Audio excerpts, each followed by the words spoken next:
Talaga, wala siyang kalaro eh. Ayan, prituhin natin muna ang ating carrots at patatas. Gagawa tayo ng fritadang chicken. Then, isit aside muna natin. And then, igisa na natin ang ating bawang. And then, isunod na natin ang ating sibuyas. At ang ating kamatis. Guys, nababaguhan lang ako pag may kamatis. Dapat hinog na hinog yung kamatis na ihalo natin. And then guys, pagkatito na siya sa luto ang kamatis, ilagay na natin ang ating chicken. Nilagyan ko to siya ng konting toyo. Para may lasa.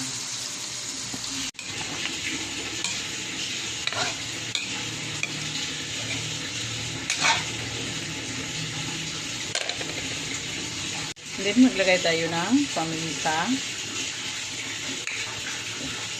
at ang ating tomato sauce.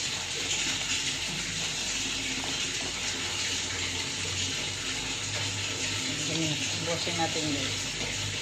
Medyo marami naman yun. And then, maglalagay tayo ng ilang pirasong laurel. Ang dagdag aroma lang.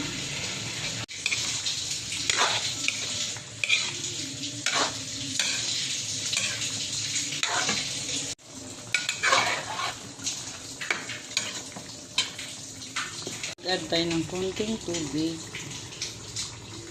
para mayroon na siyang sabaw-sabaw guys. Ang patatas at carrots at ang ating bell pepper.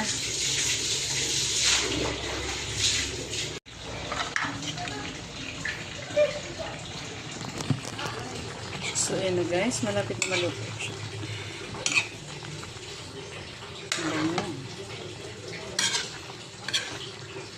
Tuyuin lang natin siya ng konti.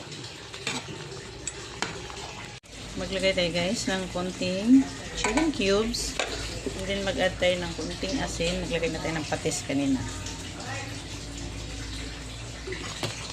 Ayan na guys. Luto na ang ating apritadang chicken.